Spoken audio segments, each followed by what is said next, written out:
Price the Lord. കർത്താവിന്റെ അതിപരിശുദ്ധമായ നാമം ഇന്ന് പകലിൽ വാഴ്ത്തപ്പെടുമാറാകട്ടെ. എല്ലാ പ്രിയപ്പെട്ടവർക്കും കർത്താവായ യേശുക്രിസ്തുവിന്റെ നാമത്തിലുള്ള സ്നേഹത്തെയും വന്ദനത്തെയും ഞാൻ അറിയിക്കുന്നു. ദൈവത്തിന്റെ വചനത്തിൽ പറയുന്ന അവരെ വിട്ടൊഴിയുക എന്ന് പറയുന്ന ഒരു 5 പ്രസ്താവനകൾ ഞാനൊന്ന് ചൂണ്ടിക്കാണിക്കാം. ഇപ്പോൾ ചുരുക്കമായി ഞാനത് പറയാം, പിന്നീട് ഞാനത് വിശദീകരിച്ച് പറയാം. ഇവിടെ സംഖ്യാപുസ്തകം 16:26 പറയുകയാണ്, അവിടെ നിന്ന് മാറിപ്പോകുവിൻ. അതിന്റെ സന്ദർഭം മാത്രം ഞാൻ പറഞ്ഞു പോവുകയാണ്. കോരഹ്, ദത്താൻ, അബീറാം അവളുടെ കൂടാരങ്ങളിൽ നിന്നും എന്ത് ചെയ്യണം? മാറിപ്പോകുവാൻ ദൈവം പറയുകയാണ്. കാരണം എന്താ? അവരെ ന്യായം വിധിക്കാൻ പോവുകയാണ്. നിങ്ങൾ അവിടെ നിന്ന് മാറിക്കോ. Praise the Lord. അടുത്ത കാര്യം, ഉൽപ്പത്തി പുസ്തകം 19:17 വാക്യം, അവിടെ നിന്ന് നീ ഓടിപ്പോവുക. ലോത്തിനോട് സോദോം വിട്ട് ഓടിപ്പോകാൻ പറയുക. കാരണം എന്താ? അവിടെ ന്യായം വിധിക്കാൻ പോവുകയാണ്, നീ ഓടിക്കോ. മനസ്സിലായോ? ദൈവം പറയുകയാണ്, നീ അവിടെ നിന്ന് മാറിക്കോ, നീ അവിടെ നിന്ന് ഓടിക്കോ. അടുത്തത്, മൂന്നാമത്തെ കാര്യം, മത്തായി എഴുതിയ സുവിശേഷം 15:14 വാക്യത്തിൽ പറയുകയാണ്, അവരെ വിട്ടേക്കുക, അവർ അന്ധരെ നയിക്കുന്ന അന്ധരാണ്. അവരെ വിട്ടേക്കുക. കർത്താവ് പറഞ്ഞത് വിട്ടേക്കാൻ. അപ്പോസ്തല പ്രവൃത്തി 2-ാം അധ്യായത്തിന്റെ 40-ാം വാക്യത്തിൽ പറയുകയാണ്, ഈ വക്രതയുള്ള തലമുറയിൽ നിന്നും നിങ്ങൾ നിങ്ങളെ തന്നെ രക്ഷിച്ചു കൊള്ളുക. എന്ന് പറഞ്ഞാൽ വക്രതയുള്ളൊരു തലമുറയുണ്ട്, അതിൽ നിന്നും നിങ്ങളെ രക്ഷിച്ചു കൊള്ളുക. 4-ാമത്തെ കാര്യം, 2 തിമോത്തിയോസ് 3:5 പറയുന്നത്, ഇങ്ങനെയുള്ളവരെ വിട്ടൊഴിയുക. ആ വാക്യം ഞാൻ എടുത്ത് വായിക്കുന്നില്ല. പൗലോസ് പറയുകയാണ്, ഇങ്ങനെയുള്ളവരെ വിട്ടൊഴിയുക. വെളിപ്പാട് പുസ്തകം 18:4 വാക്യത്തിൽ പറയുകയാണ്, അവളെ വിട്ടോടുവിൻ, അവളുടെ ബാധകളിൽ ഓഹരിക്കാരാകാതെ അവളെ വിട്ടോടുവിൻ. ആഹാ, കർത്താവ് എന്താ? എല്ലാവരെയും സ്നേഹിക്കാൻ പറഞ്ഞ കർത്താവ് അവരെയൊക്കെ വിട്ട് നീ നിന്റെ കാര്യം നോക്കിക്കളാൻ പറഞ്ഞ എന്താ കാര്യം? ഒരു വൈരുദ്ധ്യത തോന്നുന്നുണ്ടോ? എല്ലാവരെയും സ്നേഹിക്കുക, നിന്നെ പോലെ നിന്റെ അയൽക്കാരെ സ്നേഹിക്കുക, അല്ലേ? എല്ലാ മനുഷ്യരും രക്ഷ പ്രാപിക്കണമെന്നാണ് ദൈവം ആഗ്രഹിക്കുന്നത്. അതുകൊണ്ട് എല്ലാവരും സത്യത്തിന്റെ പരിജ്ഞാനത്തിൽ എത്തുവാൻ ദൈവം ആഗ്രഹിക്കുന്നു. എല്ലാവർക്കും രക്ഷാകരമായ ഈ കൃപ ഉദിച്ചുവല്ലോ. എല്ലാവരെയും ദൈവം ആഹ്വാനം ചെയ്യുമ്പോൾ ഇവിടെ പറയുകയാണ്, ചിതറിൽ നിന്നും വിട്ടോടുക, വിട്ടുമാറുക, അവരെ വിട്ടേക്കുക, അവിടെ നിന്ന് ഓടിപ്പോവുക. Price the Lord. ഇത് എല്ലാ കാലഘട്ടത്തിലും ദൈവം ആഹ്വാനം ചെയ്യുന്നുണ്ട്. അങ്ങ് ഉൽപ്പത്തി മുതൽ വെളിപ്പാട് വരെ നോക്കുമ്പോൾ സോദോം ഗൊമോറയെ നോക്കി ലോത്തിനോട് പറഞ്ഞു, നീ ഇവിടെ നിന്ന് വിട്ടോടുക. മനസ്സിലായോ? കോരഹ്, ദത്താൻ, അബീറാം അവരുടെ പ്രവർത്തികളിൽ കൂട്ടാളികളാകാതെ അവരെ വിട്ടുമാറുക. അപ്പോസ്തല പ്രവൃത്തിയിൽ പത്രോസ് പറയുകയാണ്, ഈ വക്രതയുള്ള തലമുറയെ വിട്ടുമാറുക. കർത്താവായ യേശുക്രിസ്തു പറയുകയാണ്, അവരെ വിട്ടേക്കുക, അവർ അന്ധരെ നയിക്കുന്ന അന്ധരാണ്, നിങ്ങൾ അവരോട് ഇടപെടേണ്ട കാര്യമില്ല. തിമോത്തിയോസ് പറയുകയാണ്, ഇങ്ങനെയുള്ളവരെ വിട്ടൊഴിയുക. ഇവിടെ വെളിപ്പാട് പുസ്തകം 18:4 പറയുകയാണ്, അവളെ വിട്ടോടുക, അവരുടെ പാപങ്ങളിൽ ഓഹരിക്കാരാകാതെ വിട്ടോടുക. അപ്പോൾ പ്രിയമുള്ളവരെ, നമ്മളും ചില കൂട്ടരെ കാണുമ്പോൾ വിട്ടു ഓടാൻ ആവശ്യമുണ്ടെന്ന് ദൈവത്തിന്റെ വചനം പറയുകയാണ്. Price the Lord. ഇവരെല്ലാവരും രക്ഷിക്കപ്പെടണമെന്നാണ് ദൈവം ആഗ്രഹിക്കുന്നത്. ഇവരെല്ലാവരും രക്ഷിക്കപ്പെടണമെന്നാണ് ഞാനും ആഗ്രഹിക്കുന്നത്. പക്ഷെ ഒരു പരിധി കഴിയുമ്പോൾ ന്യായവിധിക്ക് തൊട്ട് മുൻപ് ദൈവം പറയുകയാണ്, മാറിക്കോ. ആരോടാ മാറിക്കൊള്ളാൻ പറഞ്ഞത്? ദൈവ പൈതലുകളോട്, ദൈവ മക്കളോട് ദൈവം പറഞ്ഞു, മാറിക്കോ, വിട്ടോടിക്കോ, അവരുമായിട്ട് സമ്പർക്കം വേണ്ട. ഇത് ദൈവമാണ് പറയുന്നത്, ജിനേഷ് അല്ല പറയുന്നത്. അപ്പോൾ ചില സമ്പർക്കം നമുക്ക് യോഗ്യമല്ല എങ്കിൽ വിട്ടുകളയുക. പൗലോസ് അവസാനമായിട്ട് ഒരു വാക്യം കൂടി ഞാനൊന്ന് വായിച്ച് കേൾപ്പിക്കാം. ഗലാത്യ ലേഖനം 2:5 വാക്യം നമുക്കൊന്ന് എടുക്കാം. നമ്മൾ ഈ കോംപ്രമൈസ് ചെയ്ത് നിൽക്കുമ്പോഴേ, ചന്ദനം ചാരിയാൽ ചന്ദനം മണക്കും, അപ്പോൾ തന്നെ ചാണകം ചാരിയാൽ ചാണകമേ മണക്കൂ. അതുകൊണ്ട് ഈ വിട്ടോടുകാൻ ദൈവത്തിന്റെ വചനത്തിൽ 6 പ്രാവശ്യം പറഞ്ഞിരിക്കുക. 6 സന്ദർഭത്തിൽ അവരെ വിട്ടുകളയുക, അവരിൽ നിന്ന് മാറി നിൽക്കുക. ഒരു വാക്യം നമുക്ക് വായിക്കാം. ഗലാത്യ ലേഖനം 2:5 വാക്യം. സുവിശേഷത്തിന്റെ സത്യം നിങ്ങളോടുകൂടെ നിലനിൽക്കേണ്ടതിന് ഞങ്ങൾ അവർക്ക് ഒരു നാഴിക പോലും വഴങ്ങിക്കൊടുത്തില്ല. Price the Lord. സുവിശേഷത്തിന്റെ സത്യം നിങ്ങളോടുകൂടെ നിലനിൽക്കേണ്ടതിന് ഞങ്ങൾ അവർക്ക് ഒരു നാഴിക പോലും വഴങ്ങിക്കൊടുത്തില്ല. എന്താ പൗലോസ് പറയുന്നത്? സുവിശേഷത്തിന്റെ സത്യം നിലനിൽക്കണമെങ്കിൽ ചിലർക്കൊക്കെ ഒരു നാഴിക പോലും വഴങ്ങിക്കൊടുക്കാതെ അവിടെ നിന്ന് പോകേണ്ടതായി വരും. വഴങ്ങിക്കൊടുത്താൽ നമ്മളും അതിൽ പെട്ടുപോകും. മനസ്സിലായോ? ഈ പൗലോസ് എന്തിനാ ഇത്രയും കണിശമായിട്ട് ഇങ്ങനെ പറയുന്നത്? ഞാൻ നിങ്ങളോട് അറിയിച്ച സുവിശേഷത്തിൽ നിന്ന് വ്യത്യസ്തമായൊരു സുവിശേഷം ഇനി ഞാൻ തന്നെയോ സ്വർഗത്തിൽ നിന്നൊരു ദൂതൻ തന്നെയോ എന്ന് പറഞ്ഞാൽ അവൻ ശപിക്കപ്പെട്ടവനെന്ന് കടുകട്ടിയുള്ള വാക്കെന്താ പൗലോസ് പറഞ്ഞത്? അല്ലെങ്കിൽ ഇപ്പോൾ പറഞ്ഞ വാക്യം, എന്തോ ആണെന്ന് ഭാവിക്കുന്ന അവരിൽ നിന്ന് എനിക്ക് ഒന്നും ലഭിച്ചില്ല. അപ്പോൾ തന്നെ സുവിശേഷത്തിന്റെ സത്യം നിങ്ങളോട് കൂടെ നിലനിൽക്കേണ്ടതിന് ക്ഷണനേരത്തേക്ക് പോലും ഞങ്ങൾ അവർക്ക് വശപ്പെട്ടില്ല. Price the Lord. കർത്താവിൻ്റെ അതിപരിശുദ്ധമായ നാമം ഇന്ന് പകലിലും വാഴ്ത്തപ്പെടുമാറാകട്ടെ. ഇന്ന് സഭായോഗ മധ്യേ പ്രസംഗിച്ച പ്രസംഗം ചില സാങ്കേതിക തകരാറ് മൂലം വീണ്ടും അതൊന്ന് റെക്കോർഡ് ചെയ്ത് പ്രിയപ്പെട്ടവരോട് ആ സന്ദേശം അറിയിക്കുവാൻ ആഗ്രഹിച്ചിട്ടാണ് പിന്നെയും അത് റെക്കോർഡ് ചെയ്യാൻ ഇടയായിത്തീരുന്നത്. ഇന്ന് സഭായോഗ മധ്യേ വായിച്ച തിരുവചന ഭാഗം എബ്രായ ലേഖനം 11-ാം അധ്യായമാണ്. അവിടെ വിശ്വാസവീരന്മാരുടെ ഒരു പട്ടിക നിരത്തി പറഞ്ഞുകൊണ്ട് 1 മുതൽ 40 വരെയുള്ള വാക്യങ്ങൾ ചിന്തിക്കുവാനിടയായിത്തീർന്നു. അപ്പോൾ തന്നെ ഇന്നത്തെ മെസ്സേജിൻ്റെ തലക്കെട്ട് ഇങ്ങനെയായിരുന്നു: സത്യവിശ്വാസവും വിശ്വാസത്തിൽ നിന്നുള്ള വ്യതിചലനവും എന്നുള്ളൊരു വിഷയത്തെക്കുറിച്ചാണ് ഇന്ന് സംസാരിച്ചത്. എന്ന് പറഞ്ഞാൽ ഇന്ന് ക്രിസ്തീയ ഗോളം വിശ്വാസം എന്ന് പറയുമ്പോൾ അതിൻ്റെ കൃത്യതയിൽ അത് മനസ്സിലാക്കാതെ എല്ലാത്തിലും വിശ്വസിക്കുന്ന, അല്ലെങ്കിൽ യേശുവിൻ്റെ പല നിലകളിൽ യേശുവിനെ വിശ്വസിക്കുന്ന, അല്ലെങ്കിൽ ഈ വചനത്തിൽ പറഞ്ഞതായിട്ടുള്ള വിശ്വാസമല്ല, അതിൽ നിന്ന് വ്യതിചലിച്ചൊരു വിശ്വാസത്തിൽ കഴിയുന്ന ഒരു ക്രിസ്തീയ ഗോളം നമുക്ക് ചുറ്റുമുള്ളത് കൊണ്ട് ക്രിസ്തുവിൻ്റെ ശരീരമാകുന്ന സഭയോടുള്ള ബന്ധത്തിൽ കൃത്യമായിട്ടുള്ള വിശ്വാസത്തിൽ അവരെ ഉറപ്പിച്ച് നിർത്തുക എന്നുള്ളത് വളരെ ആവശ്യമായിട്ടുള്ളൊരു കാര്യമായി ദൈവത്തിൻ്റെ ആത്മാവ് എൻ്റെ ഹൃദയത്തോട് തോന്നിപ്പിച്ചതുകൊണ്ടാണ് ഈ ഒരു മെസ്സേജ് ചെയ്യുവാനിടയായിത്തീർന്നത്. നമുക്കറിയാം, അവിടെ ഹാബേൽ തുടങ്ങി വിശ്വാസ വീരന്മാരുടെ കാര്യങ്ങളൊക്കെയും പറഞ്ഞ് താഴേക്ക് വരികയാണ്. അതിൻ്റെ 11-ന്റെ 6-ാം വാക്യത്തിൽ പറയുകയാണ്, വിശ്വാസം കൂടാതെ ദൈവത്തെ പ്രസാദിപ്പിക്കാൻ കഴിയുന്നതല്ല. അപ്പോൾ തീർച്ചയായിട്ടും വിശ്വാസം എന്നുള്ളൊരു ഘടകം ഇല്ലാതെ, വിശ്വാസത്താൽ അല്ലാതെ ദൈവത്തെ പ്രസാദിപ്പിക്കുവാൻ നമുക്ക് സാധിക്കുകയില്ല എന്നുള്ളത് എബ്രായ ലേഖന കർത്താവ് എഴുതുകയാണ്.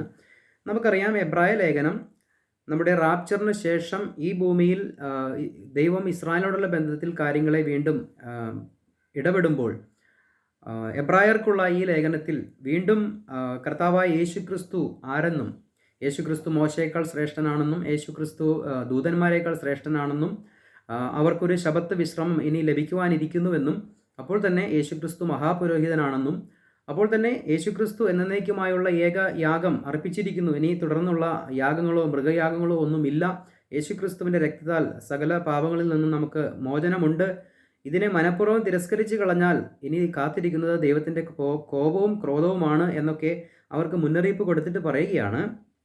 എബ്രായ ലേഖനം 12-ന്റെ 4-ാം വാക്യം ഇങ്ങനെ വായിക്കുകയാണ്: പാപത്തോട് പോരാടുന്നതിൽ നിങ്ങൾ ഇതുവരെ പ്രാണത്യാഗത്തോളം എതിർത്ത് നിന്നിട്ടില്ല എന്ന് അവിടെ 12-ാം അധ്യായത്തിൽ ഓർപ്പിക്കുകയാണ്. അതിനു മുൻപായിട്ട് 11-ാം അധ്യായത്തിൽ വിശ്വാസവീരന്മാരുടെ പട്ടിക നിരത്തിയിട്ട് പറയുകയാണ്, അവർ വിശ്വാസത്താൽ ഇന്ന കാര്യങ്ങളൊക്കെയും ചെയ്ത് ദൈവത്തെ പ്രസാദിപ്പിച്ചു, വിശ്വാസത്താൽ അങ്ങനെ ആ പൂർവ്വപിതാക്കന്മാരൊക്കെയും മരിക്കുവാനും അല്ലെങ്കിൽ വാഗ്ദത്തം പ്രാപിക്കുവാനും ഒക്കെ ഇടയായി തീർന്നു.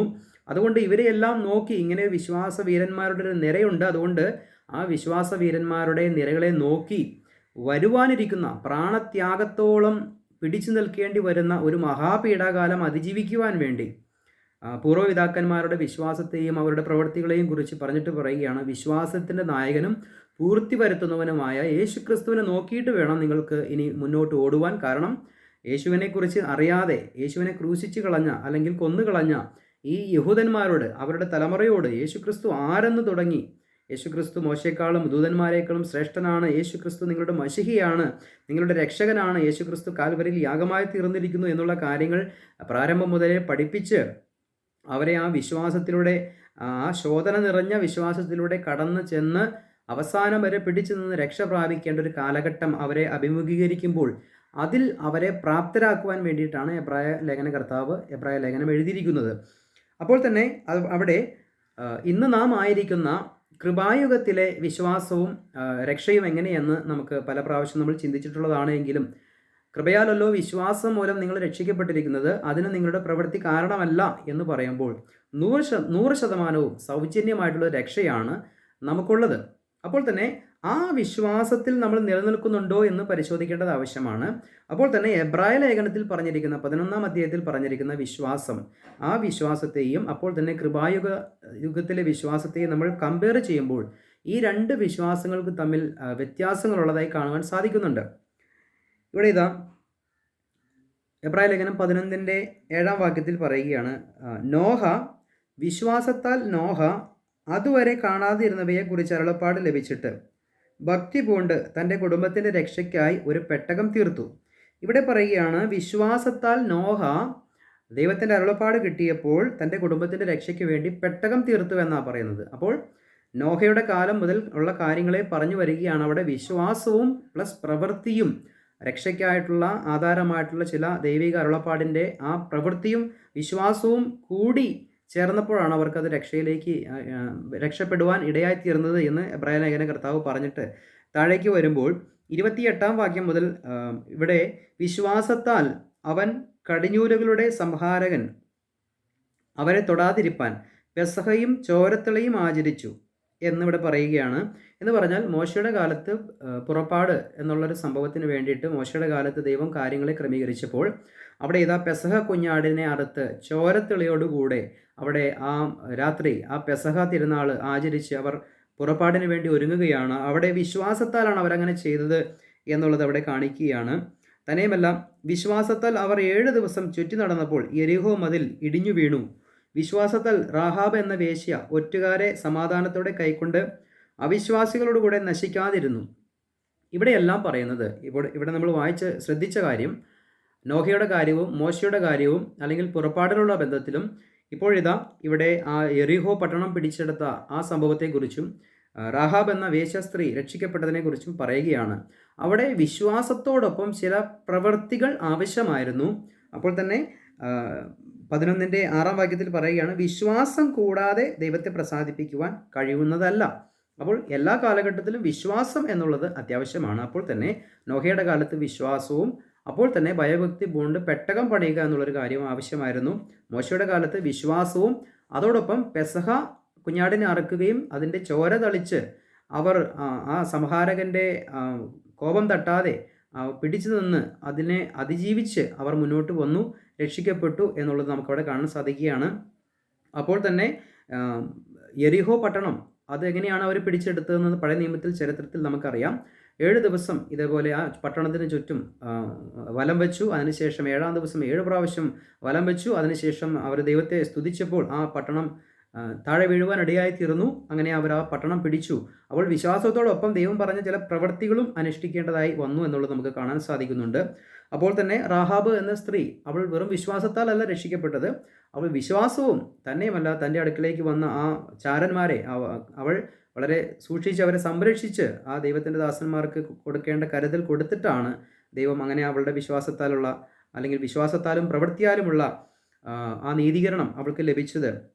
അപ്പോൾ വിശ്വാസവീരന്മാരുടെ പട്ടിക പറഞ്ഞിട്ട് അവരോട് പറയുകയാണ്, നിങ്ങൾ ഇനി എന്ന് പറഞ്ഞാൽ മഹാപീഠ കാലയളവിൽ രക്ഷിക്കപ്പെടണമെങ്കിൽ പ്രാണത്യാഗത്തോളം നിങ്ങൾക്ക് എന്ത് ചെയ്യണം, അത് പിടിച്ചു നിൽക്കേണ്ടതായ ആവശ്യകതയുണ്ട്. അതുകൊണ്ട് കഴിഞ്ഞ മുൻകാലങ്ങളിലെ വിശുദ്ധന്മാരെ പൂർവ്വപിതാക്കന്മാരെ നിങ്ങൾ അനുസ്മരിച്ചിട്ട് വിശ്വാസത്തിൻ്റെ നായകനും പൂർത്തി വരുത്തുന്നവനുമായ ക്രിസ്തുവിനെ നോക്കി ഓടണം എന്നുള്ളതാണ് എബ്രായ ലേഖനകർത്താവ് എബ്രായർക്കുള്ള ലേഖനത്തിൽ എഴുതിയിരിക്കുന്നത്.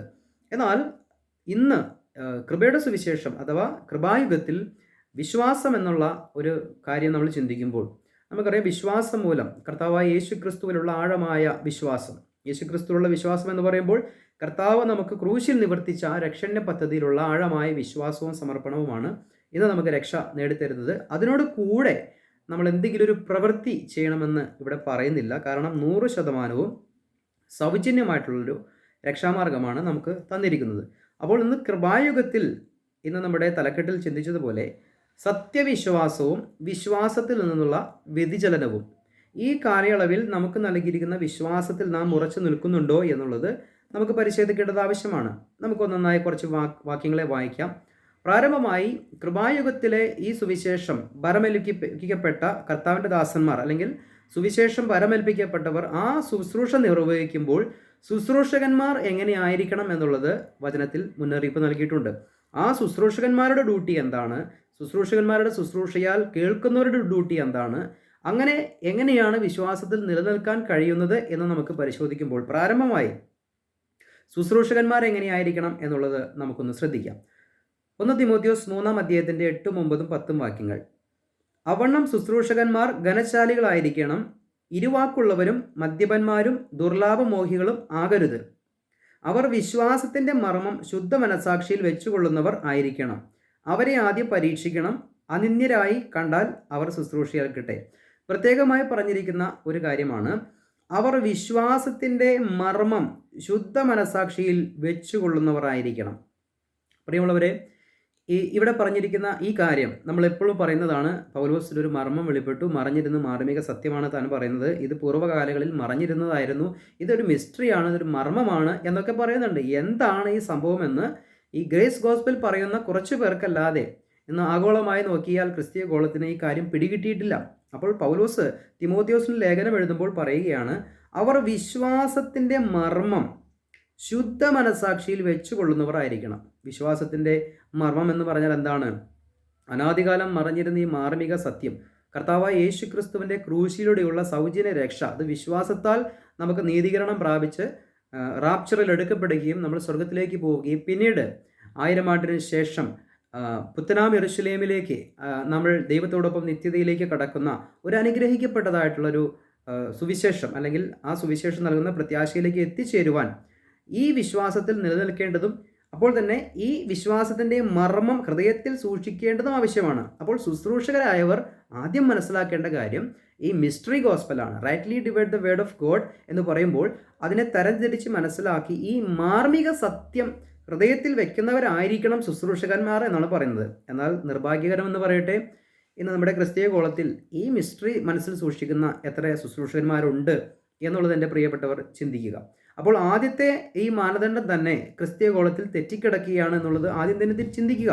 കാരണം വിശ്വാസവും വിശ്വാസത്തിൽ നിന്നും വ്യതിചലിച്ചു പോകുന്നത് എങ്ങനെയെന്നാണ് നമ്മൾ ചിന്തിക്കുന്നത്. അപ്പോൾ ഇത് ശുദ്ധ മനസാക്ഷിയിൽ ഹൃദയത്തിൽ ഈ മിസ്റ്ററി ഗോസ്പൽ വെക്കാത്തവരാണ് ശുശ്രൂഷിക്കുന്നതെങ്കിൽ ആ ശുശ്രൂഷകൻ്റെയും ആ ശുശ്രൂഷ അനുഭവിക്കുന്ന വിശ്വാസികളുടെ നിലവാരം എന്തായിരിക്കുമെന്ന് എൻ്റെ പ്രിയമുള്ളവർ ചിന്തിച്ചു കൊള്ളുക.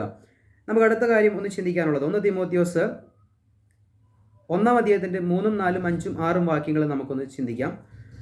അന്യത ഉപദേശിക്കരുതെന്നും വിശ്വാസം എന്ന വ്യവസ്ഥയ്ക്കല്ല തർക്കങ്ങൾക്ക് മാത്രം ഉതകുന്ന കെട്ടുകഥകളെയും അന്തമില്ലാത്ത വംശാവലികളെയും ശ്രദ്ധിക്കരുതെന്ന് ചിലരോട് ആജ്ഞാപിക്കേണ്ടതിന് നീ എഫോസസിൽ താമസിക്കണം എന്ന് ഞാൻ മക്കദോനിയയിലേക്ക് പോകുമ്പോൾ അപേക്ഷിച്ചതുപോലെ ഇപ്പോൾ ചെയ്യുന്നു. ഇവിടെ പ്രത്യേകം പറയുന്നൊരു പദമുണ്ട്, അന്യത ഉപദേശിക്കരുതെന്നും.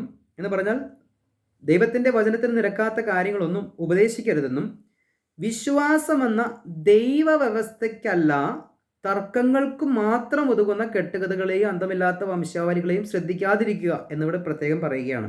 ഇവിടെ പറയുന്ന ഒരു പദമാണ് വിശ്വാസം എന്ന ദൈവ വ്യവസ്ഥയ്ക്കല്ലാത്ത കാര്യങ്ങൾ സംസാരിക്കുകയോ തർക്കിക്കുകയോ ചെയ്യാൻ പാടില്ല എന്നാണ് പറയുന്നത്. നേരത്തെ പറഞ്ഞു, ശുദ്ധ മനസാക്ഷിയിൽ ഈ വിശ്വാസത്തിൻ്റെ മർമ്മം സൂക്ഷിക്കുന്നവരായിരിക്കണം ശുശ്രൂഷകന്മാർ. അപ്പോൾ തന്നെ ഇവിടെ പറയുകയാണ്, വിശ്വാസം എന്ന ദൈവ വ്യവസ്ഥയ്ക്കല്ലാത്ത യാതൊരു കാര്യത്തിലേക്കും ഒരു തർക്കത്തിനോ വാദത്തിനോ പോകരുത് എന്നുള്ളതും ഇവിടെ പറയുകയാണ്. അപ്പോൾ ആ വിശ്വാസം എന്നുള്ള ആ മറഞ്ഞിരുന്ന മാർമിക സത്യത്തിലൂടെ വെളിപ്പെട്ട വിശ്വാസം എന്നുള്ള ആ കാര്യത്തിന് വേണ്ടി നിലകൊള്ളുന്നവരായിരിക്കണം ശുശ്രൂഷകർ എന്നുള്ളത് ഇവിടെ ആദ്യമായി പറയുകയാണ്. 1 തിമോത്തിയോസ് 4-ാം അധ്യായത്തിൻ്റെ 13, 14, 15, 16 വാക്യങ്ങൾ വായിക്കുമ്പോൾ, ഞാൻ വരുവോളം വായന, പ്രബോധനം, ഉപദേശം എന്നിവയിൽ ശ്രദ്ധിച്ചിരിക്കാം, ഇതിൽ തന്നെ ഇരുന്നു കൊള്ളുക.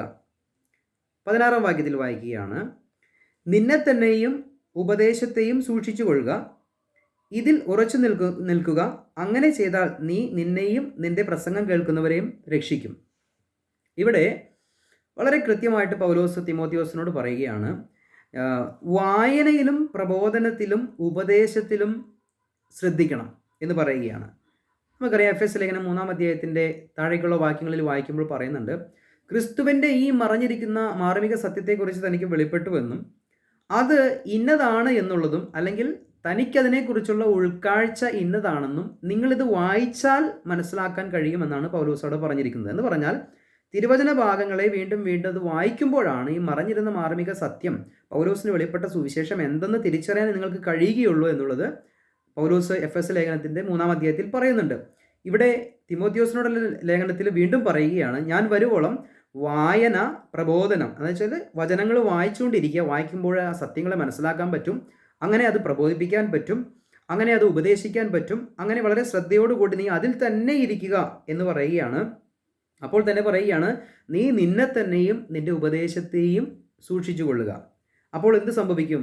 അങ്ങനെ നിന്റെ കേൾവിക്കാരെ നീ നേടും എന്ന് പറഞ്ഞാൽ ഈ സുവിശേഷം, ഈ മറഞ്ഞിരിക്കുന്ന മാർമിക സത്യം, അത് തിരുവചനത്തിൽ നിന്ന് വായിക്കും തോറും അതിനകത്തു നിന്നുള്ള ഉൾക്കാഴ്ച ആ ശുശ്രൂഷകന് കിട്ടുകയും അത് അവൻ പ്രസംഗിക്കുകയും അതിനെ ഉപദേശിക്കുകയും ചെയ്യുമ്പോൾ അങ്ങനെ ആ സുവിശേഷം കേൾക്കുന്നവർ വിശ്വാസത്തിലൂടെയുള്ള രക്ഷയിലേക്ക് കടന്നു വന്നുകൊള്ളും എന്നുള്ളത് പൗലോസ് തിമോത്തിയോസിനോട് വളരെ ശക്തമായി ഇവിടെ ഉപദേശിക്കുകയാണ്.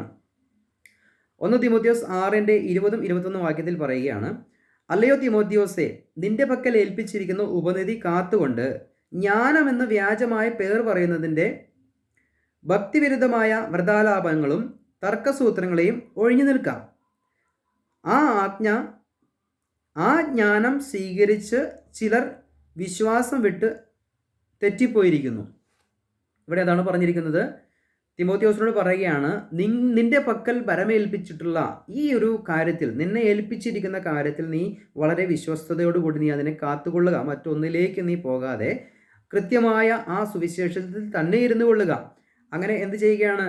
ഈ ജ്ഞാനമെന്ന് വ്യാജമായി പേര് പറയുന്നതിൻ്റെ, അല്ലെങ്കിൽ ഒരു സുവിശേഷം കേൾക്കുമ്പോൾ, അല്ലെങ്കിൽ ഒരുവൻ പ്രസംഗിക്കുന്നത് കേൾക്കുമ്പോൾ പെട്ടെന്ന് നമുക്ക് തോന്നാം വളരെ ജ്ഞാനമായി അദ്ദേഹം സംസാരിക്കുന്നുവല്ലോ, അല്ലെങ്കിൽ വളരെ പ്രാഗൽഭ്യത്തോടുകൂടി സംസാരിക്കുന്നുവല്ലോ, എത്രയോ മനോഹരമായിട്ടാണ് പ്രസംഗിക്കുന്നത് എന്നൊക്കെ തോന്നും. ഒരുപക്ഷെ അത് ജ്ഞാനത്തിൻ്റെ വശീകരണ വാക്കുകളാണ്. ഒരിക്കലും അതിൽ ഈ പറയുന്ന മിസ്റ്ററി ഗോസ്പലോ മറഞ്ഞിരുന്ന മാർമിക സത്യം അതിൻ്റെ ഹൃദയത്തിൽ നിർമ്മല മനസാക്ഷിയിൽ സൂക്ഷിക്കുകയോ ചെയ്യാതെ എന്തോ എങ്ങനെയോ തിരിച്ചറിയാതെ അവർ ശുശ്രൂഷിക്കുമ്പോൾ അനേകർ എന്താണ് ഇവിടെ സംഭവിക്കുന്നത്? ആ ജ്ഞാനം ചിലർ സ്വീകരിച്ച് വിശ്വാസം വിട്ട് തെറ്റിപ്പോയിരിക്കുന്നു. അതാണ് ഇവിടെ വിഷയമായി തീരുന്നത്. അതായത് നമ്മെ ഭരമേൽപ്പിച്ചിരിക്കുന്ന ഈ സുവിശേഷത്തിൽ മാത്രം നിൽക്കുക. പൗലോസ് ഒരിക്കൽ പറഞ്ഞല്ലോ കൊരിന്ത്യർ ലേഖനത്തിൽ, ഞാൻ ക്രൂശിക്കപ്പെട്ട ക്രിസ്തുവിനെ കുറിച്ചല്ലാതെ മറ്റൊന്നിനെക്കുറിച്ചും അറിയാത്തവനായി ഞാൻ നിങ്ങളുടെ ഇടയിൽ ഇരിക്കുവാൻ ആഗ്രഹിച്ചു. പൗലോസ് ഒന്നും അറിയാതെ ഇരുന്നവനായതുകൊണ്ടല്ല നിങ്ങളുടെ ഇടയിൽ ഒന്നിനെക്കുറിച്ചും അറിയാത്തവനായി ഇരിക്കണം എന്ന് ആഗ്രഹിച്ചത്. സകല വിധത്തിലുള്ള ജ്ഞാനങ്ങളും പൗലോസിനുണ്ടായിരുന്നു. പക്ഷേ ക്രൂശിക്കപ്പെട്ട ക്രിസ്തുവാണ് രക്ഷയ്ക്ക് ആധാരമായിരിക്കുന്നത്. ഒരു മനുഷ്യൻ്റെ ജീവനെപ്പറ്റി, അല്ലെങ്കിൽ ജീവനെ പ്രതി, സുവിശേഷത്തെ പ്രതി അത് നിത്യജീവന് കാരണമായി തീരുന്നത് ക്രിസ്തുവിൻ്റെ ക്രൂശാണ് എന്ന് മനസ്സിലാക്കി അതിൽ തന്നെ ഇരിക്കുന്ന ഒരു പൗലോസിനെയാണ് കാണുന്നത്. തിമോത്തിയോസിന് ലേഖനം എഴുതുമ്പോഴും തിമോത്തിയോസിനോടും അതേ രീതിയിൽ പൗലോസ് ഉപദേശിക്കുകയാണ്. ഇപ്പോൾ നമ്മൾ ചിന്തിച്ചത്, ശുശ്രൂഷകന്മാർ കൃപയുടെ സുവിശേഷം എന്ന ഈ സുവിശേഷം ശുശ്രൂഷിക്കുമ്പോൾ, ദൈവവചനത്തിൻ്റെ ആ വിശ്വാസത്തിൽ നിൽക്കുമ്പോൾ, ആ നിർമ്മല മനസാക്ഷിയോടുകൂടെ ദൈവത്തിൽ നിൽക്കുമ്പോൾ അവർ ഏത് വിശ്വാസമാണ് സ്വീകരിക്കേണ്ടത്, അല്ലെങ്കിൽ ആ വിശ്വാസം സ്വീകരിച്ച ശുശ്രൂഷകന്മാരുടെ പ്രത്യേകത എന്തായിരിക്കണം എന്നുള്ളതാണ് നമ്മൾ ചിന്തിച്ചത്. അപ്പോൾ തന്നെ നമ്മൾ എബ്രായ ലേഖനത്തിൽ 11-ാം അധ്യായത്തിൽ വിശ്വാസ വീരന്മാരുടെ പട്ടിക നമ്മൾ പഠിച്ചു. അവിടെയെല്ലാം മറ്റുള്ള യുഗങ്ങളിൽ വിശ്വാസവും പ്ലസ് പ്രവൃത്തിയും ആവശ്യമായിരുന്നു. അതാത് കാലങ്ങളിൽ രക്ഷിക്കപ്പെടുവാൻ ദൈവം കൊടുത്തിരിക്കുന്ന മാർഗം വിശ്വസിക്കുകയും അതിനനുസരിച്ച് പ്രവർത്തിക്കുകയും ചെയ്തവരാണ് രക്ഷിക്കപ്പെട്ടതെങ്കിൽ, ഇവിടെ ഇതാ കൃപായുഗത്തിൽ കൃപയാലല്ലോ വിശ്വാസം മൂലം നിങ്ങൾ രക്ഷിക്കപ്പെട്ടിരിക്കുന്നു എന്ന് പറയുമ്പോൾ തന്നെ ആ വിശ്വാസത്തിൽ നിന്നും വ്യതിചലിക്കുവാൻ കാരണമായി തീരുന്ന അവസ്ഥയെക്കുറിച്ച് നമ്മൾ പഠിക്കുമ്പോൾ ഇവിടെ ശുശ്രൂഷകന്മാർ എങ്ങനെയായിരിക്കണം എന്നുള്ളത് നമ്മൾ പ്രാരംഭമായി ചിന്തിച്ചു. അവർ എന്തായിരിക്കണം? അവർ വിശ്വാസത്തിൻ്റെ മർമ്മം ശുദ്ധ ഹൃദയത്തിൽ സൂക്ഷിക്കുന്നവരായിരിക്കണം. അപ്പോൾ തന്നെ ആ വിശ്വാസം എന്ന ദൈവവ്യവസ്ഥയ്ക്കല്ലാതെ തർക്കത്തിനും വാദത്തിനും ഉള്ള കാര്യങ്ങളിലേക്ക് നിങ്ങൾ തിരിയരുത് എന്ന് തിമോത്തിയോസിനോട് ഉപദേശിക്കുകയാണ്. അപ്പോൾ തന്നെ വായന, പ്രബോധനം, ഉപദേശം എന്നിവയിൽ നിലനിൽക്കാൻ പറഞ്ഞിട്ട് പറയുകയാണ്, നീ നിന്നെ തന്നെയും നിന്റെ ഉപദേശത്തെയും സൂക്ഷിച്ചു കൊള്ളുക.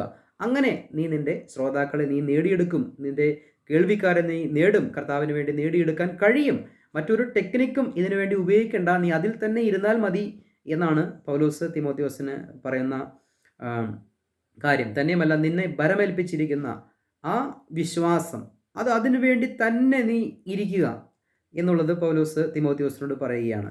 ഇങ്ങനെ ഒരു കൃത്യമായ ഒരു ശുശ്രൂഷകൻ ഉണ്ടെങ്കിൽ മാത്രമാണ് ആ കേൾവിയിലൂടെയുള്ള വിശ്വാസത്താൽ കൃത്യമായിട്ടുള്ളൊരു സഭാസമൂഹം അല്ലെങ്കിൽ വിശ്വാസ സമൂഹം ഉളവായി തീരുകയുള്ളൂ എന്നുള്ളത് നമുക്ക് മനസ്സിലാക്കാം. അപ്പോൾ കൃത്യമായിട്ടുള്ളൊരു ശുശ്രൂഷകൻ ദൈവസഭയ്ക്കുണ്ടെങ്കിൽ കൃത്യമായിട്ട് ഉള്ള വിശ്വാസികളും, അല്ലെങ്കിൽ ദൈവം ആഗ്രഹിക്കുന്ന പോലെയുള്ള ബോഡി ഓഫ് ക്രൈസ്റ്റ് എന്ന് പറയുന്ന ദൈവസഭ പണിയപ്പെട്ടുകൊണ്ടിരിക്കും എന്ന് നമുക്കറിയാം.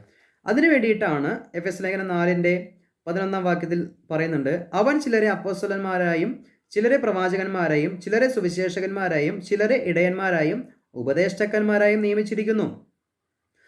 അത് നാം എല്ലാവരും വിശ്വാസത്തിലും ദൈവപുത്രനെ കുറിച്ചുള്ള പരിജ്ഞാനത്തിലുമുള്ള ഐക്യതയും തികഞ്ഞ പുരുഷത്വവും ക്രിസ്തുവിൻ്റെ സമ്പൂർണ്ണതയും ആയ പ്രായത്തിൻ്റെ അളവും പ്രാപിക്കുവോളം വിശുദ്ധന്മാരുടെ യഥാസ്ഥാനത്തിനുമായുള്ള ശുശ്രൂഷയുടെ വേലയ്ക്കും ക്രിസ്തുവിൻ്റെ ശരീരത്തിൻ്റെ ആത്മീക വർധനയ്ക്കും ആകുന്നു. ഇവിടെ പറയുകയാണ് 5 കൂട്ടം ഉദ്യോഗസ്ഥന്മാർ എന്തിനാണ് ദൈവസഭയ്ക്ക് നൽകിയിരിക്കുന്നത്? ഇവിടെ 5 കൂട്ടം ശുശ്രൂഷകരെ എന്തിനാണ് ദൈവസഭയ്ക്ക് നൽകിയിരിക്കുന്നത്? അവൻ ചിലരെ അപ്പസ്വലന്മാരായും ചിലരെ പ്രവാചകന്മാരായും ചിലരെ സുവിശേഷകന്മാരായും ചിലരെ ഇടയന്മാരായും ഉപദേശകന്മാരായും നിയമിച്ചിരിക്കുന്നു. എന്നിട്ട് പറയാണ് എന്തിനാണ് ഈ 5 കൂട്ടം ശുശ്രൂഷകന്മാരെ തന്നിരിക്കുന്നത്? ക്രിസ്തുവിൻ്റെ ശരീരമാകുന്ന സഭയെ പണിതുയർത്തുവാൻ വേണ്ടിയാണ് എന്നുള്ളതാണ് തിരുവചനത്തിൽ നിന്ന് നമുക്ക് മനസ്സിലാക്കാൻ സാധിക്കുന്നത്. അത് POC ബൈബിൾ കൂടി ചേർത്ത് വെച്ചാലാണ് നമുക്ക് ആ ആശയം കിട്ടുകയുള്ളൂ. അപ്പോൾ ക്രിസ്തുവിൻ്റെ ശരീരമാകുന്ന സഭയെ പണിതുയർത്തുവാൻ കൃത്യമായിട്ടുള്ള ശുശ്രൂഷകന്മാരെ ദൈവസഭയ്ക്ക് കൊടുത്തിട്ടുണ്ട്. അതുകൊണ്ടാണ് അതിൻ്റെ 14-ാം വാക്യത്തിൽ പറയുകയാണ്, അങ്ങനെ നാം ഇനി മനുഷ്യരുടെ ചതിയാലും ഉപായത്താലും തെറ്റിച്ചു കളയുന്ന തന്ത്രങ്ങളിൽ കുടുങ്ങിപ്പോകുവാൻ തക്കവണ്ണം ഉപദേശത്തിൻ്റെ ഓരോ കാറ്റിനാൽ അലഞ്ഞുഴയുന്ന ശിശുക്കളായിരിക്കാതെ സ്നേഹത്തിൽ സത്യം സംസാരിച്ചുകൊണ്ട് ക്രിസ്തു എന്ന തലയോളം സകലത്തിലും വളരുവാൻ ഇടയാകും. ഇവിടെ നാനാവിധ ഉപദേശങ്ങൾ കാറ്റിനാൽ ആടിയൊലയുന്ന ശിശുക്കളെ പോലെ കേട്ട് ആടിയൊലയുവാൻ ഇടയായി തീരാതെ കൃത്യമായിട്ടുള്ള ശുശ്രൂഷകരെ ദൈവസഭയിൽ ദൈവമാക്കി വെച്ചിട്ടുണ്ട്. അപ്പോൾ ഈ ശുശ്രൂഷകർക്ക് വേണ്ടിയുള്ള ക്വാളിറ്റികളാണ് നമ്മൾ പ്രാരംഭമായി ചിന്തിച്ചത്. അവൻ ശുദ്ധ മനസ്സാക്ഷിയിൽ ആ മറമിക സത്യം അവൻ ഹൃദയത്തിൽ ഒരു ലാഭേച്ഛ കൂടാതെ സൂക്ഷിച്ചു കൊള്ളുന്നവനായിരിക്കണം എന്നുള്ളതാണ് ആദ്യത്തെ കാര്യം നമ്മൾ ചിന്തിച്ചത്.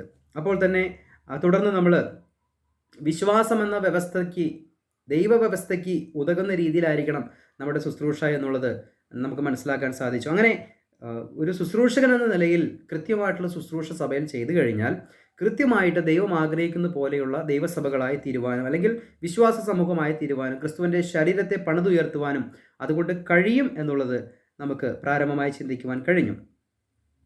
അപ്പോൾ തന്നെ വിശ്വാസം വിട്ട് മാറുവാൻ എന്താണ് കാരണം എന്നുള്ളത് നമുക്കൊന്ന് പഠിക്കുമ്പോൾ ഈ വിശ്വാസം ഒരിക്കൽ പൗലോസിന് ദൈവം വെളിപ്പെടുത്തി കൊടുത്ത് ഈ രേഖപ്പെടുത്തി വെച്ചിരിക്കുന്ന സകല മാനവകുലത്തിനു വേണ്ടിയുള്ള ഈ രക്ഷാമാർഗം ആ കൃത്യതയിൽ സുവിശേഷിക്കുവാൻ കഴിഞ്ഞില്ല എങ്കിൽ അത് പിന്നീട് വ്യാജമായ ഒരു വിശ്വാസത്തിലേക്ക് അല്ലെങ്കിൽ വിശ്വാസത്തിൽ നിന്നും വ്യതിചലിക്കുവാൻ ഇടയായി തീരും എന്നുള്ളത് നമുക്ക് മനസ്സിലാക്കാൻ സാധിക്കുന്നുണ്ട്.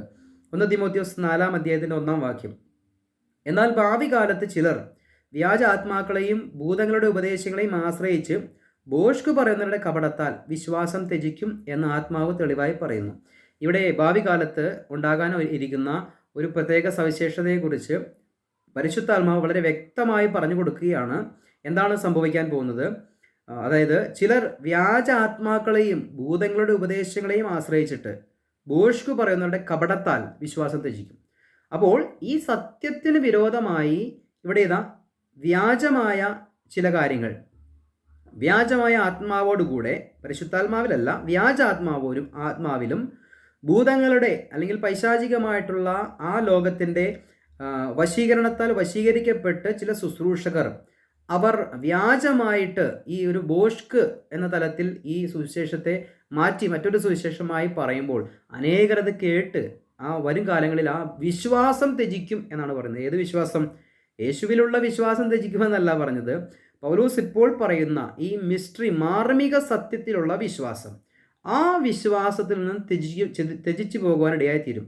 നമുക്കറിയാവുന്ന ക്രിസ്തീയഗോളം മുഴുവനും യേശു ക്രിസ്തുവിൽ വിശ്വസിക്കുന്നവരാണ്.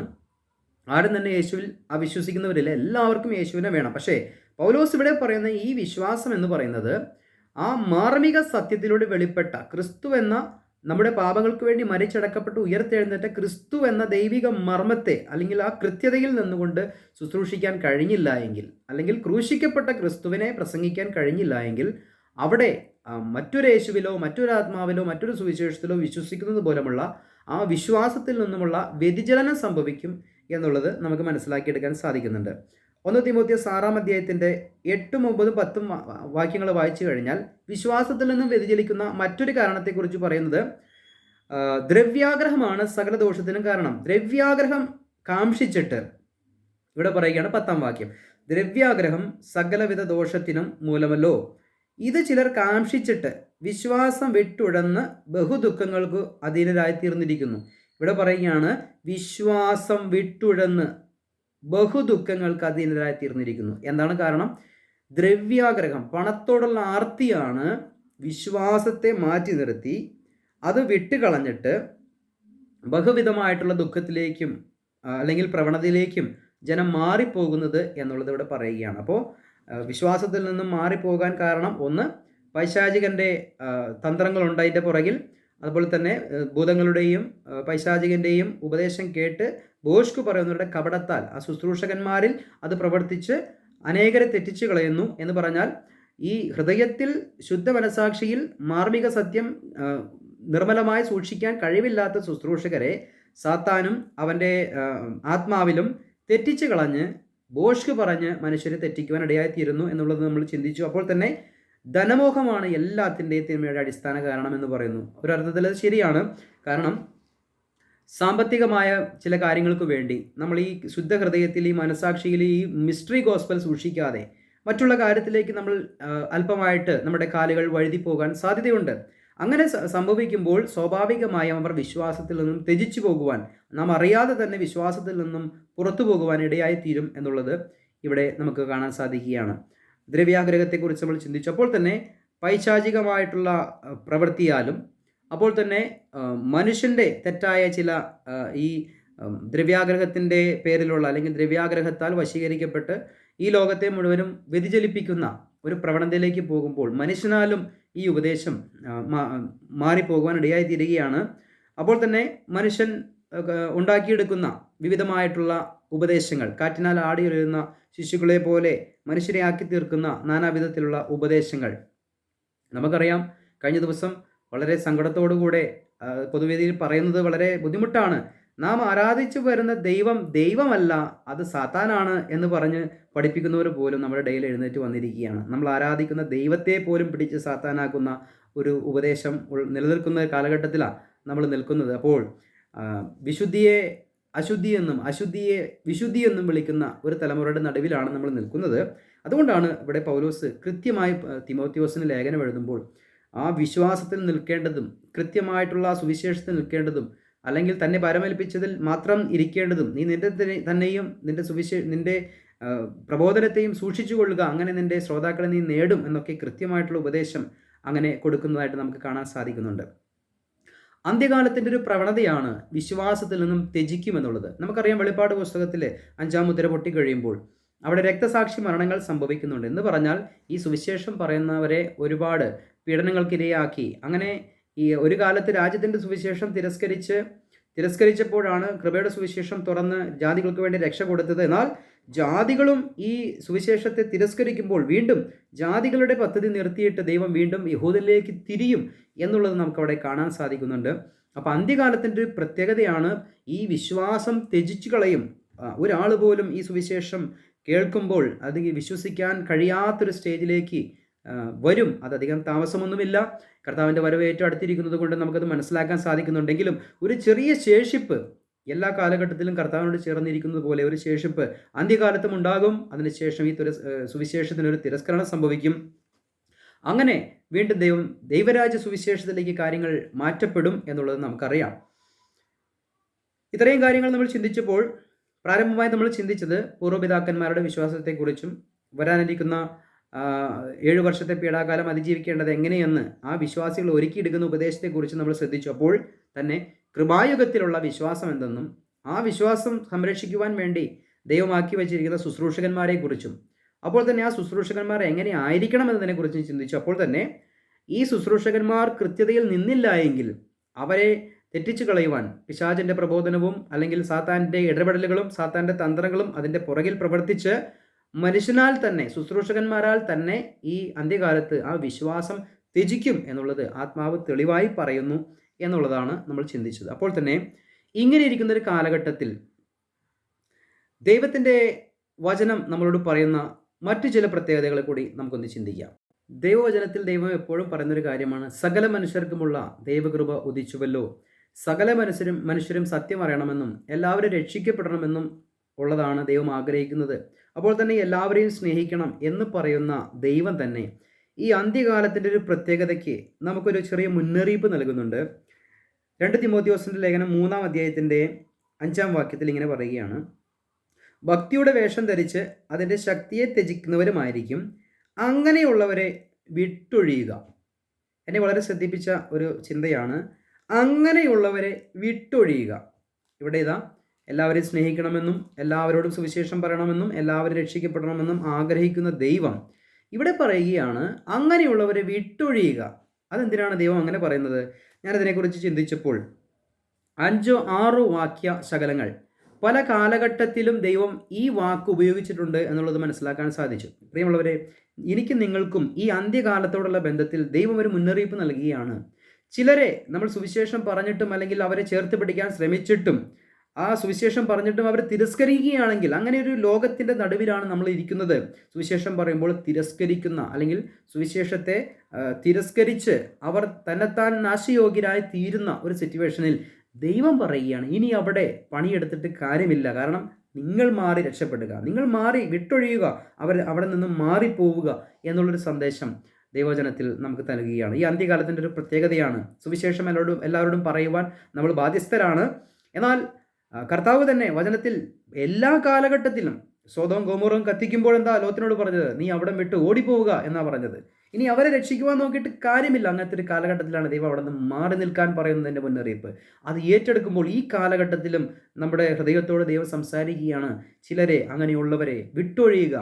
സാത്താൻ്റെ പ്രവർത്തനത്താലും മനുഷ്യൻ്റെ ഇടപെടലിനാലും ദ്രവ്യാസക്തികളാലും ഈ സുവിശേഷത്തെ തിരസ്കരിച്ച് മറ്റൊന്നിലേക്ക് പോയിക്കൊണ്ടിരിക്കുന്ന കാര്യങ്ങളാണ് സംഭവിച്ചുകൊണ്ടിരിക്കുന്നത്. അപ്പോൾ നമുക്ക് ഈ വിശ്വാസത്തിന് വേണ്ടി പോരാടുവാനും, അതുകൊണ്ടാണ് വചനത്തിൽ പറയുന്നത് സത്യവചനത്തെ യഥാർത്ഥമായി പ്രസംഗിച്ചുകൊണ്ട് ലജ്ജിപ്പാൻ സംഗതിയില്ലാത്ത വേലക്കാരനായി ദൈവത്തിൻ്റെ മുൻപിൽ നിൽക്കുവാനും ശ്രമിക്കുക.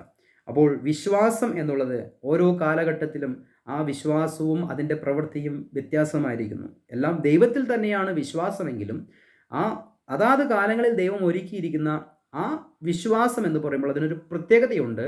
കൃപായുഗ സുവിശേഷത്തിൻ്റെ ആ സുവിശേഷത്തിനകത്തുള്ള ഒരു വിശ്വാസത്തിൽ നാം നമ്മൾ തന്നെ നിൽക്കുന്നുണ്ടോ എന്നുള്ളത് പരിശോധിക്കേണ്ടതും ആവശ്യമാണ്. നമുക്കൊരു വാക്യം കൂടി വായിച്ചിട്ട് നമുക്ക് ഈ സന്ദേശത്തിൽ നിന്ന് നമുക്ക് വിരമിക്കാം. 2 കൊരിന്ത്യർ ലേഖനം അതിൻ്റെ 13-ാം അധ്യായത്തിൻ്റെ 5-ാം വാക്യത്തിൽ ഇങ്ങനെ പറയുകയാണ്, നിങ്ങൾ വിശ്വാസത്തിൽ ഇരിക്കുന്നുവോ എന്ന് നിങ്ങളെ തന്നെ പരീക്ഷിപ്പിൻ, നിങ്ങളെ തന്നെ ശോധന ചെയ്യുവിൻ. സത്യത്തിൽ നമ്മൾ ഏത് വിശ്വാസത്തിലാണ് ഇരിക്കുന്നത്?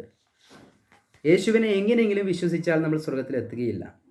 ഇന്ന് നമുക്ക് നൽകപ്പെട്ടിരിക്കുന്ന ആ വിശ്വാസം, കർത്താവിൻ്റെ ക്രൂശിലൂടെയുള്ള സൗജന്യ രക്ഷ എന്ന് പറയുന്ന ആ മിസ്റ്ററി ഗോസ്പലിൽ അടങ്ങിയിരിക്കുന്ന വിശ്വാസമാണ് ഇന്ന് നമ്മെ രക്ഷിക്കുന്നത്. മറ്റൊരു വിശ്വാസത്തിലും നമ്മെ ആരും രക്ഷിക്കുന്നില്ല. യേശു ക്രിസ്തു 5 അപ്പം 5000 പേർക്ക് കൊടുത്തു എന്ന് ഞാൻ വിശ്വസിച്ചാൽ എനിക്ക് രക്ഷയില്ല. വിശ്വസിക്കുന്നത് നല്ലതാണ്, പക്ഷെ അതിൽ വിശ്വസിച്ചിട്ടാണ് നിങ്ങൾ യേശുവിനെ പിൻപറ്റുന്നതെങ്കിൽ നിങ്ങൾക്ക് രക്ഷപ്പെടുവാൻ സാധിച്ചിട്ടില്ല. അപ്പോൾ തന്നെ യേശു അന്ധരെ സൗഖ്യമാക്കിയ യേശുവിനെയാണ്, മുടന്തരെ സൗഖ്യമാക്കിയ യേശുവിനെയാണ്, അല്ലെങ്കിൽ മറ്റുള്ള അത്ഭുതങ്ങൾ ചെയ്ത യേശുവിനെയാണ് ഞാൻ വിശ്വസിച്ചിരിക്കുന്നതെങ്കിൽ എനിക്ക് ആത്മരക്ഷ ലഭിച്ചിട്ടില്ല. യേശു ക്രിസ്തു അത് ചെയ്തതാണ്, സത്യമാണ്, വാസ്തവമാണ്. പക്ഷേ യേശു ക്രിസ്തു എൻ്റെ പാപത്തിന് വേണ്ടി പരിഹാരത്തിനായി യാഗമായി തീർന്നു.